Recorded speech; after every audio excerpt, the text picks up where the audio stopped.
Hello everyone. So in this video lecture we are going to find electrostatic potential energy for system of charges, right? So I write it here for system of charges because electrostatic potential energy find for system of charges. For single charge electrostatic potential energy हम calculate नहीं करते हैं, right? For single charge के लिए हम electric field find out करते हैं and potential find out करते हैं, बट सिंगल चार्ज के लिए जो पोटेंशियल एनर्जी फाइंड आउट नहीं करते. एंड फॉर सिंगल चार्ज के लिए यस पोटेंशियल एनर्जी जीरो होता है बिकॉज सिंगल चार्ज के लिए अभी प्रीवियस वीडियो में हमने क्या था इक्विपोटेंशियल सरफेस में जो हमने एक पॉइंट चार्ज के लिए जो इक्विपोटेंशियल सरफेस ड्रॉ किया था वहाँ पे पोटेंशियल डिफरेंस जीरो था and no work done is required, right? So single charge के लिए there is no work done required for moving one point to another point, so that potential energy for single charge is zero because there is no work done required for moving single charge from one point to another point. If the work done is zero, then potential energy is also zero because potential energy is in the form of work done, right? So that's why single charge के लिए हम potential energy define नहीं करते. अगर मेरे पास single charge है तो इसके लिए मैं पोटेंशियल डिफाइन करूंगी एंड इलेक्ट्रिक फील्ड की वैल्यू फाइंड आउट करेंगे, right? So potential single charge के लिए हम जीरो ले लेते हैं, क्या? बिकॉज इसके लिए वर्क डन जो होता है हमारा कोई भी वर्क डन नहीं होता है, सो इसलिए यहाँ पे इलेक्ट्रोस्टैटिक पोटेंशियल एनर्जी क्या होती है? Zero, right? सो ना अगर मैं सिस्टम की बात करूँ तो सिस्टम हमारा टू चार्जेस के हो सकता है, थ्री चार्जेस के हो सकते हैं, सो मैनी चार्जेस, राइट? सो यहाँ पे मैं इक्विपोटेंशियल एनर्जी फाइंड आउट करूंगी for two charges, clear? So see two charges के लिए इक्विपोटेंशियल एनर्जी क्या होगी, क्लियर?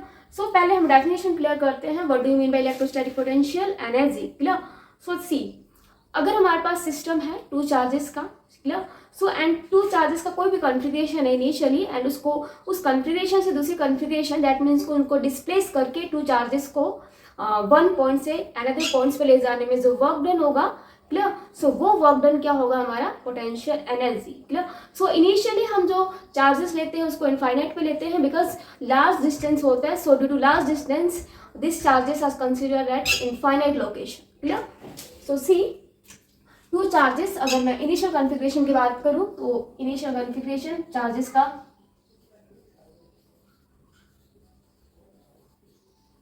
ये Q1 charge and this is a Q2 charge, clear? And दोनों चार्ज यहाँ पे हमने पॉजिटिव चार्ज लिया है, नेगेटिव भी ले सकते हैं, लाइक चार्जेस भी ले सकते हैं, लाइक चार्जेस भी ले सकते हैं, ठीक है? यहाँ पे मैंने लाइक चार्जेस लिया है पॉजिटिव. सो देखो ये हमारा इनिशियल कॉन्फ़िगरेशन है. इनिशियली जो लोकेशन है चार्जेस का ऐसे है, क्लियर? अगर मैं बात करूँ इन चार्जेस को मैं इस फाइनल कॉन्फ़िगरेशन पे लेके जाना चाहती हूँ, फाइनल कॉन्फ़िगरेशन, क्लियर? मैंने इसको क्या बोला कि ये जो इनका लोकेशन इनिशियली इनफाइनाइट पे, infinite point, because large distance होता है, सो इसलिए इनिशियली जो चार्जेस है इनफाइनाइट पे है, क्लियर? सो देखो यहाँ पे सबसे पहले कौन सा चार्ज आएगा? Q1 चार्ज, ठीक है? तो लेट्स सपोज Q1 चार्ज इस पॉइंट पे आया. नाउ डिस्प्लेस होके Q2 चार्ज आएगा that point, Q2 point, and the distance इनके बीच में सपोज करो R डिस्टेंस है, क्लियर? सो देखो अब ये चार्जेस ऐसे तो आएंगे नहीं, वर्क डन करना होगा, फोर्स अप्लाई करना होगा. अगर मैं लाइक चार्ज, अगर ये लाइक चार्जेस हैं, ठीक है, तो इनके बीच में कौन सा फोर्स एक्ट करेगा? Electrostatic force, clear? सो देखो अगर मैं फर्स्ट चार्ज की बात करूँ for Q1 charge, so Q1 charge के लिए कोई भी वर्क डन नहीं होगा, ठीक है? यहाँ पे अगर मैं Q1 चार्ज को इस पॉइंट पे डिस्प्लेस करके ले जाऊँ तो इसके लिए कोई भी वर्क डन नहीं होगा, that means work done zero होगा. बिकॉज देखो यहाँ पे जो हम फोर्स अप्लाई करेंगे स्मॉल फोर्स अप्लाई करेंगे, ठीक है? अगर हमने स्मॉल फोर्स अप्लाई किया तो स्मॉल वर्क डन होगा एंड उस स्मॉल वर्क को हम क्या कंसिडर करते हैं? जीरो, वर्क डन होगा बट स्मॉल वर्क डन होगा. एंड ये Q1 चार्ज जब इस पॉइंट पे आएगा तो यहाँ पे कोई चार्ज इनिशियली प्रेजेंट नहीं होता है, सो ये अपने अगेंस्ट किसी भी टाइप का फोर्स फील नहीं करता, दैट मीन्स किसी भी टाइप का फोर्स एक्सपीरियंस नहीं करेगा, क्लियर? बिकॉज यहाँ पे इस स्पेस में कोई भी चार्ज प्रेजेंट नहीं होता है. सो अगर मैं यहाँ पे फोर्स अप्लाई करूँ F एक्सटर्नल जो कि क्या रहेगा? बिल्कुल स्मॉल, ठीक है? सो वर्क डन यहाँ पे वेरी स्मॉल होगा, very small, clear? So work done क्या करेंगे इस केस में? जीरो लेके चलेंगे, क्लियर? सो यहाँ पे मैं लिख देती हूँ, पहले डेफिनेशन में लिखती हूँ इलेक्ट्रोस्टैटिक पोटेंशियल एनर्जी की. Electrostatic potential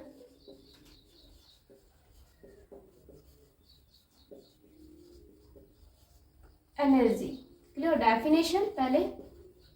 so one more thing कि जो ग्रेविटेशन चैप्टर में जो हमने ग्रेविटेशनल पोटेंशियल एनर्जी होती थी वहां पे हम एक मास बॉडी के लिए डिफाइन करते थे, ठीक है, वो एनर्जी किसके लिए थी, फॉर मास बॉडी। नाउ इस चैप्टर में जो हमारा इलेक्ट्रोस्टैटिक पोटेंशियल एनर्जी किसके लिए डिफाइन है, फॉर चार्ज के लिए, क्लियर। बाकी जो बिल्कुल सिमिलर है, क्वाइट सेम है। So C electrostatic potential energy work done required, the work done required to moving system of charge from one configuration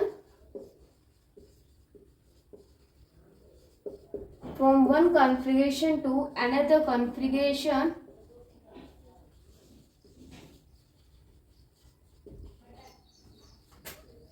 against the electrostatic force.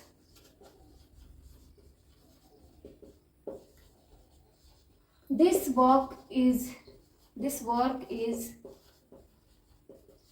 restored in the form of potential energy. जो work done हमें required होता है one location से second location में, वो जो work done है किस फॉर्म में रिस्टोर होता है, पोटेंशियल एनर्जी के फॉर्म, ठीक है, तो उसको बोलते हैं potential energy. Clear. So now see हम कैसे ड्राइव करेंगे इसके लिए। Yes, now first point remember कि for moving charge Q1 work done is 0, right? Clear? Because small force is required. Small force is required to move, so that work done. So यहाँ पे work done क्या होगा, very small. So work done is very small, so that work done consider 0, ठीक है ना। इसलिए हम यहाँ पे वर्क डन क्या ले लेते हैं, 0। एंड ऑल्सो मैं बात करूँ तो ये कोई भी फोर्स एक्सपीरियंस नहीं करता अपने अगेंस्ट जब हम एक्सटर्नल फोर्स अप्लाई करते हैं, तो clear. And charge Q1 do not experience against any kind of force. Clear. We know that ये कोई भी फोर्स को नहीं एक्सपीरियंस करेगा क्योंकि इनिशियली यहाँ पे कोई चार्ज नहीं होता है। क्लियर। नाउ देखो सेकंड, अब हमें किसको लेके जाना है, Q2 चार्ज को इस लोकेशन पे, इस कॉन्फ़िगरेशन में। सो Q2 चार्ज को मूव करने के लिए हमें वर्क डन करना पड़ेगा। क्लियर। सो सी सेकेंड पॉइंट ध्यान रखेंगे यहाँ पे, work is done for moving charge Q2, ठीक है। Work is done for moving charge Q2। देखो चार्ज Q2 को मूव करने के लिए यहाँ पे वर्क डन क्यों करेंगे, बिकॉज यहाँ पे चार्ज Q1 ऑलरेडी यहाँ पे आ गया है, ठीक है। सो ये Q1 चार्ज क्या करेगा, इलेक्ट्रिक फील्ड प्रोड्यूस करेगा। And so due to this electric field, ये जो Q2 चार्ज है अगर इस किसी भी पॉइंट पे यहाँ पे नियर बाई आया Q1 चार्ज के, तो वो एक टाइप का अपने अगेंस्ट क्या करेगा, एक फोर्स एक्सपीरियंस करेगा। क्लियर। सो यहाँ पे अगर Q2 चार्ज के ऊपर क्या अप्लाई करें, force, external force. Clear.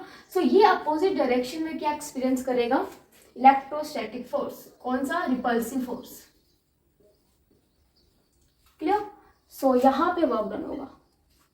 Yes, work done जो होगा यहाँ पे वही वर्क डन हमारी क्या कहलाएगी, पोटेंशियल एनर्जी। क्लियर। सो यहाँ पे जो पोटेंशियल एनर्जी का डिफरेंस क्या होगा, वर्क डन। सो ये इनफाइनाइट है, सो इनफाइनाइट में पोटेंशियल एनर्जी और पोटेंशियल क्या लेते हैं, 0। So for infinite, eight infinite potential energy is 0, ठीक है। ऑलवेज रिमेंबर कि इनफाइनाइट के लिए पोटेंशियल एनर्जी या फिर पोटेंशियल की वैल्यू क्या लेते हैं, 0, ठीक है। सो पोटेंशियल डिफरेंस यहाँ पे final minus initial. Clear. So final minus initial किसके इक्वल होगा, वर्क डन के इक्वल। और ये जो वर्क डन होगा जो हमने एक्सटर्नल फोर्स अप्लाई किया है उसकी वजह से। क्लियर। सो ये एक्सटर्नल एजेंट की वजह से वर्क डन होगा, राइट। सो देखो यहाँ पे if I talk about Q1 charge, clear, तो Q1 चार्ज है, इलेक्ट्रिक फील्ड क्या करेगा, प्रोड्यूस करेगा, ठीक है। सो दैट जो Q2 चार्ज है क्या करेगा, एक टाइप का फोर्स एक्सपीरियंस करेगा, clear. So now due to this electric field की वजह से क्या करेगा, फोर्स एक्सपीरियंस करेगा। एंड नाउ अगर ये Q1 चार्ज यहाँ पे ऑलरेडी प्रेजेंट है तो इसकी वजह से पोटेंशियल होगा, ठीक है, potential due to Q1 charge, clear. So क्या होगा, potential V is equal to, यहाँ पे क्या होगा हमारा वर्क डन, और यहाँ पे होगा हमारा टेस्ट चार्ज। तो टेस्ट चार्ज फोर्स को कौन एक्सपीरियंस करेगा, Q2। सो Q2 क्या होगा यहाँ पे, टेस्ट चार्ज। तो यहाँ पे सो नाउ यहाँ पे वर्क डन क्या होगा, V, एंड यहाँ पे Q2। Now put this value in that equation, so V find, and yes अगर मैं इनिशियल बात करूँ तो इनिशियल क्या था, यहाँ पे इनफाइनाइट था, और इनफाइनाइट के लिए पोटेंशियल एनर्जी क्या किया था, 0। तो यहाँ पे वैल्यू हो जाएगी 0, VF minus 0 is equal to external क्या होगा, VQ2, clear. So potential energy is equal to V, and yes ये पोटेंशियल फाइंड आउट करते हैं, वी नो दैट V क्या होता है, KQ अपॉन में R, ये होती है पोटेंशियल की वैल्यू। सो पोटेंशियल क्या होगा यहाँ पे, V इज इक्वल टू, ये पोटेंशियल जो है Q1 चार्ज की वजह से, सो KQ1 अपॉन में R, राइट। सो नाउ यहाँ पे इस वैल्यू को क्या करेंगे, पुट, सो KQ1 R और यहाँ पे हो जाएगा Q2। So this is the formula of potential energy, clear. So ये क्या हमारा पोटेंशियल एनर्जी का फॉर्मूला, KQ1 Q2 अपॉन में R।